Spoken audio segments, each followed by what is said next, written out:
1월 3일 수요일 시장은 약세로 마감이 되고 말았습니다. 코스피 지수는 마이너스 2.34% 크게 하락하면서 2607.31포인트를 기록을 하면서 2600선을 지키는 모습이고요. 코스닥 지수는 마이너스 0.84% 하락 871.57포인트를 기록을 합니다. 상대적으로 코스닥 시장이 좋은 모습이죠. 낙폭을 만회하는 모습이 연출이 되었습니다. 어저께 밤에 미국 시장이 큰 폭으로 하락한 영향이 크다고 볼 수가 있겠는데요. 그렇다면 시장 상황은 어떻게 전개될 것인가? 오늘의 시황을 알아보기로 하겠습니다.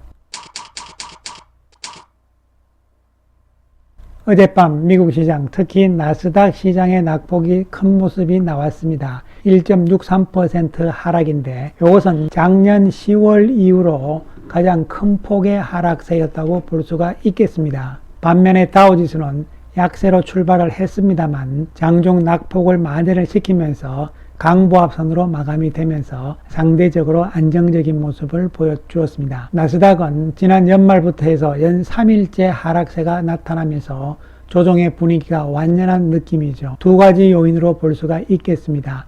첫 번째로는요, 반도체 주식들의 하락이죠. 네덜란드의 ASML이 중국 수출 허가를 취소를 했다는 보도가 나오면서 반도체주들이 다 내리면서 필라델피아 반도체 지수도 하락세가 나타난 것이고요. 그리고 애플에 대한 투자 의견을 하향을 시키는 보고서가 나왔습니다. 이에 따라서 기술주 전반의 하락세가 나타나면서 나스닥이 크게 빠졌는데요. 하지만 헬스케어, 에너지, 유틸리 쪽은 상승세를 보이면서 마감이 된 것이죠. 따라서 나스닥 시장은 기술주들의 약세다 이러한 분위기가 나타나고는 있습니다만요. 큰 흐름상으로는 금리 인하에 대한 기대감이 남아있는 상황이기 때문에 조정 과정이 어느 선에서 마무리되고 나서 재상승 추세적으로는 살아있다는 측면으로 해석을 할 수가 있는 것이죠. 이에 따라서 우리 시장은 아침부터 약세로 출발을 했죠. 코스피 지수는 장대 모양의 음봉을 보여주면서 2.34%의 하락세를 보입니다. 2600선 전후에서는 주가를 좀 세운 경험이 있잖아요. 그리고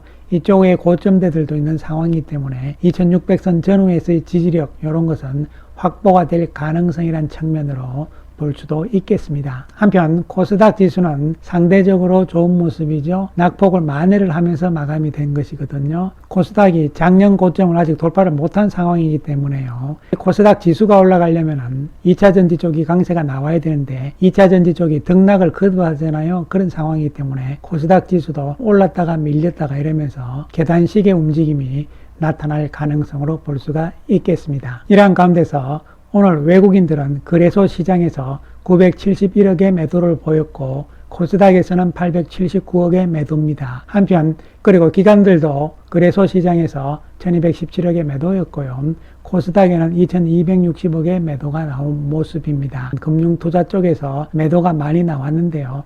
이것은 단기적인 성향이기 때문에 차익 매물의 성격으로 볼 수가 있는 것이죠.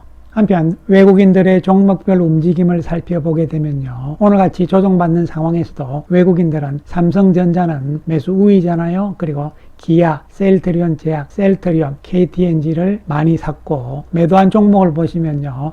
SK 하이닉스를 가장 많이 판 모습, 포스코 DX, 삼성 SDI, SK 이노베이션, 삼성 엔지니어링 등을 매도한 모습이죠. 그래서 외국인들 쪽에서는 삼성전자에 대해서는 꾸준한 매수가 이어지고 있고 조정이 나와도 그리고 셀트리온과 셀트리온 제약에 대한 매수가 재료가 있는 상황이기 때문에 계속적으로 붙어 있다고 볼 수가 있는 것이죠. 이에 따라서 반도체 삼성전자 금요일 4분기 잠정 실적 발표를 앞둔 시점에서 움직임이다 이런 상황인데요.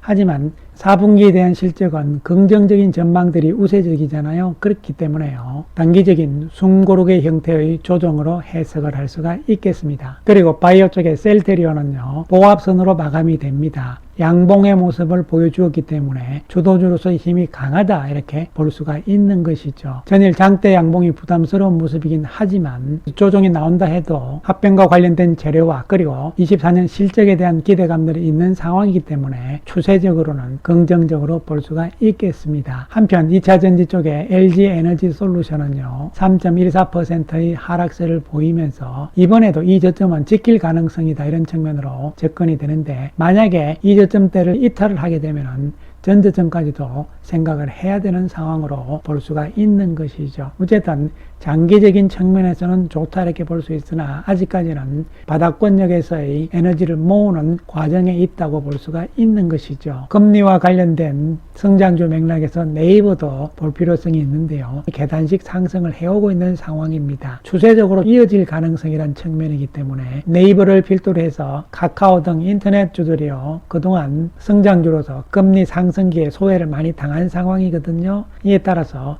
금리 피크, 금리 인하가 기대가 되는 시점에서의 바이오와 인터넷 이런 쪽은 지금부터는 추세적으로 길게 볼 필요성이 있는 것이죠. 따라서 단기적인 조정은 나올 수 있지만 주도주로서의 역할은 좀 더 이어갈 가능성이 이럴 달에는 있다고 볼 수가 있는 것이죠. 시장 전반적인 모습은 그동안 상승에 따른 조정의 형태로 해석을 하시면 될 것으로 보입니다. 오늘의 시황 시간이었습니다. 셀트리온에 대한 분석 영상도 있으니까요. 함께 참고를 하시기 바라겠습니다. 감사합니다.